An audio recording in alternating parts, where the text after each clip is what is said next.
What's the most disturbing thing you've ever heard someone say completely casually?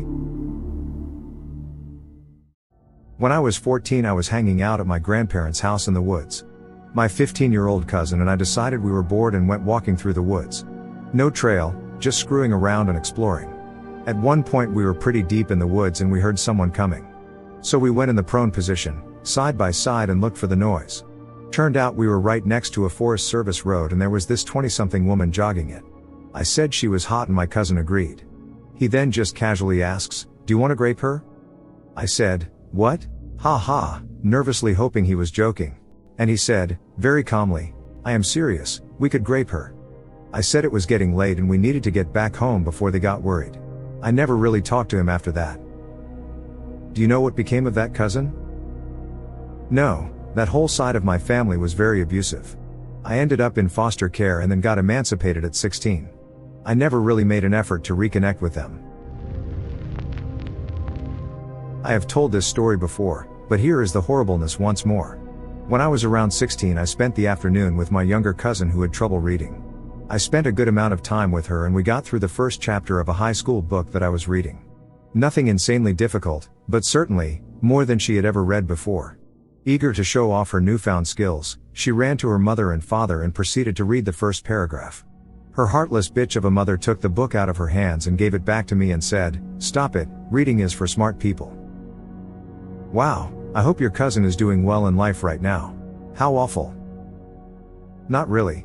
I mean, she was pregnant before high school was over and quit school. I ended up cutting off that side of the family, but I would say it did not end well for her. I cannot wait for the Ukraine war to finish so I can go there. Why? Many desperate women who need money to survive. That was the most disgusting, disturbing and sad thing I ever heard from a stranger. He was British. My abuser to me on the phone, if my girl cheated on me I'd put her in the ground. Then I'd go to the sheriff's department and hang out with the guys so I had an alibi. Then I'd laugh in her family's faces when they couldn't prove anything. He was a former sheriff so he had connections and weapons. He's now a 2-time felon for what he did to another woman and her poor dog about 6 months after I got out. I'm still in therapy. After my wife gave birth we were sitting at home. It was dark and quiet because the baby was asleep, not completely dark, just dim. My wife commented something like, "It's weird there are so many people here. You'd think they'd be bored, he's just sleeping." I asked her what she meant and she pointed to empty corners of the room and described a bunch of different people and things including, "That big clown toy, you know I don't remember getting him that, but it's really cool." It was disturbing because she described them with such clarity and was speaking and acting totally normally. The doctor said later it was probably sleep deprivation from the difficult birth, but woo, man it was spooky at the time. While I was in foster care, 4th grade, the neighbor from downstairs ran back home and was in a panic because it was Wednesday and it was practice night with her dad. When we asked if we should join her so she wouldn't be in as much trouble, she casually said no because we'd have to join. And when we asked what was so bad about whatever she was practicing, she said that her dad told her he was a virgin when he got married and he wanted to get better for her mom so they practiced, and she had to go because she'd be late. She was slightly older than us and we were victims ourselves, so we figured she was doing something mature kids do and eventually we'd be doing something similar and didn't think anything of it. I'm sure the mom knew as she was a stay-at-home mom and he was very abusive. He also made hand gestures we could see, pointer finger into circle of other hand, when he was in the mood, and they'd go to the bedroom and have loud sex and sometimes ask our friend for a towel. They moved abruptly before school started and the rumor was she was pregnant and no one disagreed with the rumor because it was so believable. I guess it was a known thing. My adult mind spins when I think about it. I was at a bar killing time by myself after going to an NBA game. I was the only one at the bar but there were 2 pretty attractive girls at a high top behind me. One of them was casually discussing how she has sex with her brother and that it's so much easier than dating. The other girl replied that she wishes she had a brother so she didn't have to worry about dating. The bartender and I were both petrified. What state? Alabama? Florida, Miami, specifically. Work friend I was hanging out with after work just offhand mentioned killing cats when he was a kid. Found a reason to leave ASAP. I met a guy who told me the story of how he beat his stepbrother to death with a sledgehammer when he was 13 years old. Long story short, he caught the stepbrother touching his sister, handled it the wrong way, and ended up serving 16 years in prison over it. I had a mate who did that. But it was to his stepfather. He spent 19 years in prison. And he said it was the best thing he's ever done, and in every lifetime he'd make the same choice. My mom told me that my biological father punched her in the stomach when she told him she was pregnant with me. Not sure why she needed to tell me that. I was 6-ish at the time she told me. Good job, Mom, you got a twofer. Me, hey, what happened to that new girl we hired? Boss, oh, didn't you hear? She got taken hostage by her roommate during a standoff. It was on the news and everything. But you know, she had a shift that day and you can't miss a shift in your first 2 weeks, so we had to let her go. Corporate hellscape. Betting this was a fast food joint too. Correct. The other day I had an inmate, guilty of graping, torturing, and kidnapping, tell me after his sentence wasn't overturned. I can't believe it, she was just a prostitute. My mother telling me that I should just walk away from my husband and kids and let my sister have them, that they'd all be better off with her. I was doing an internship at our local middle school. My next door neighbor is the principal, so he helped me get the gig. I would talk to him every couple days about what I was seeing.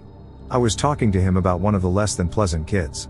This kid realized he could get away with doing nothing, and most of the stuff the teacher said was BS. That's when my neighbor tells me about a time where he had a conference with the kid and his mom. His mom brought his 3-year-old brother with her. She sat the little brother down, pointed to him, and said, "That's my smart one." That hurt my soul and told me so much about that kid's life. I listened to 2 old men discussing the price of purchasing young girls. As casually as one might discuss buying any other commodity. Specifically, they were comparing the cost of Russian versus Chinese girls. Shipping costs, bribes, price range based on age, and logistics of regular doctor's appointments. This was in the locker room of the Lifetime Fitness in Commerce Township, Michigan. I was 12 years old at the time. That was 17 years ago. At the time I couldn't fully comprehend what I'd just listened in on. Human/sex trafficking just wasn't something that was talked about much. I told my parents, they completely brushed it off, told me I must have misunderstood what I'd heard. They more or less convinced me I had an overactive imagination, so I never acted on it, and I never saw those 2 men again. Reminded me of the time when I, Asian, and my ex, an Aussie girl, were traveling around my country, and one day an old guy came up to me all smiles and straight up asked me in a loud voice, "Where did you buy her? Ukraine? Russia? How much is she?" We initially found it amusing and funny, then the reality set in and we got sad. This was also only a little over 10 years ago. I don't want a daughter in case I fancy her. Or, from a 5-year-old, "Mummy calls me rim job." My ex told me that if a woman was tied up naked to a bench in public, most men would have a go. Just like it was the most normal thing in the world. The layers of disgust I felt. Like, why are you even imagining this scenario anyway? Let alone assuming most other men are wannabe grapists. So yeah. That. Apparently, I have the type of face you can casually admit to killing someone too. It's happened at least 3 times. Neighbors and strangers. This reminded me of how my closet gay friend confessed that he was gay to me because he thought I was a lesbian so I'd understand. Apparently, I don't act girly enough and men either get intimidated by me or they think I'm one of them. I'm glad my husband saw past that. My dad told me when I was about 21 that I pretty much raised myself and didn't really have a family. He said it like he was talking about the weather. Oh, and he said that he only got my stepmom, who he never married, to move in when I was 4 so I would have someone to care for me. My mom was very mentally ill, they divorced before I was born, but my stepmom was corrupt and rejecting and abusive. Around the same time, he also said that my stepsister's kids would be better off adopted, because he viewed her as incompetent. I'm so sorry. It's okay. It was shocking that came out of his mouth, but it was oddly comforting and unexpectedly validating to my experience. I didn't know what to say back. I wish I could hear it again honestly, after feeling gaslit for decades. A friend casually said, "I don't feel anything anymore, I just exist." It hit way too hard. Doing my clinicals in nursing school. Lady had a pressure wound that had advanced so far that you could see her femur, a lot of it, and that was not her worst injury. After she'd left, the doctor talked to us about wounds he did not expect to heal. I had something similar when I was doing a social work practicum in a hospital, though I don't think the wounds had gone down to the bone. But he had many pressure wounds as well as physical issues due to lack of hygiene, such as excoriated skin from urine having prolonged contact with skin. My supervisor and I ended up doing an investigation into potential neglect from the patient's care provider. Turned out he was refusing all physical care provision and leaving the facility each day to go drinking. He was a veteran with high physical care needs that ended up in a dementia care unit because they were the only facility in the area that took his insurance and could cater for his medical care needs. Being someone with full mental faculties in a dementia ward was not an existence he wanted, so he decided he would drink and neglect himself to death. Was the first time in my career I came into contact with someone who wanted to die, did not have a terminal illness or an acute mental health condition. Dating this girl, and eating fries at the Big Boy, some old man she knew came up and joined us. I don't know how it came to this, but he then told us this story about how him and half his high school drugged and raped the smart girl in his class, 'cause she was a stuck-up bitch. When her family moved, they found out and drove to the town and told all the people there she was a whore who let them run a train on her. Ruined her life and she killed herself. He told this like it was this great funny story. Was at someone's house I didn't really know, and her 6-year-old or so son did something girly and his mom started saying shit like, "Oh, you wanna be a when you grow up and suck a bunch of dick?" And crazy vile stuff like that for a while, till I had to get up and tell them all off and leave. Years later I guess she told everyone she said she was gonna kill him in a joking way and I was the crazy one, but that's not what she said. My mom says my dad doesn't love me anymore and that's why he keeps on going to prison. Said to me by a 7-year-old girl. My ex-girlfriend, who'll, thank the Lord, be moving out in January, told our kids that, if they find my body you'll know who did it, implying that I was going to murder her. She told my youngest daughter, age 7, who said to her, "I love both you and daddy," that, well, you love a monster then. She's broken their toys when she gets upset with them. Has told them she hates them. We're splitting up because she threw a phone at my head in August, completely unprovoked. The things my kids tell me that she has said about me are horrific. I wish I just got a restraining order back then. I went to a residential treatment center for PTSD. A new girl arrived one day and casually stated that she supports cannibalism and thinks people taste good. She was supposed to be my roommate, but I requested a different one, lol. Maybe she didn't want to be your roommate and this is how she made sure it didn't happen. When a married with kids 40-plus-year-old man told me at the ripe age of 17 told me that he'd love to see me drunk vomiting cause I wouldn't be able to stop what he wanted to do to me. Happened at my old job. We had an outdoor dining area where most of us would take our lunch breaks. The tables were separated by tall, fake hedges for privacy. I was hanging out eating my lunch scrolling on my phone and I overhear 3 of my coworkers talking and one girl, 21, was talking about her current boyfriend. We'd all met him before, super nice guy in medical school, she was always talking about how good he was to her. They were talking about the fact that she wanted to get married and start a family right away and he wanted to wait because he was still in school. One of the girls said to her, "Doesn't that bother you? I would be so annoyed." She replied, "Honestly, I'm not worried about it, I stopped taking my birth control but he doesn't know, and once I get pregnant he'll have no choice but to put a ring on it because he's a good Catholic boy. Even if he didn't want to get married his family wouldn't allow us to remain unmarried." They all laughed but she was not joking. I was absolutely fucking stunned, actually felt my eyes popped out of my fucking head. I told my friends about it later on that night and told them how I felt bad for him, and although I usually stay out of other people's shit, I felt like I should tell him or something. Luckily a few weeks later, my coworkers went out drinking after work, and she had a falling out with one of the girls who went onto Instagram and messaged him about what she had said along with screenshots of convos about her infidelities and other shady shit. He broke up with her, became a doctor, and I still see ads with his face on them when I go back home to visit. Was at work once. First day, was in a big lorry and the driver looked at some school girls on the road and said, "If she was mine I would drink her bath water."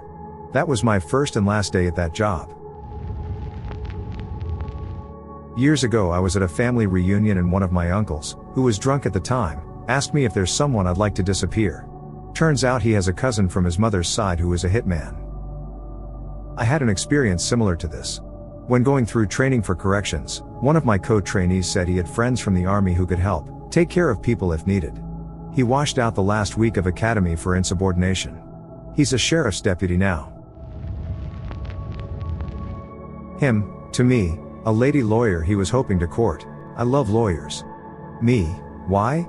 Him, a great one got me off when I killed my girlfriend. That sounds so outrageous that it could have been a dark joke? More of a technicality. Drunk driving, vehicular manslaughter.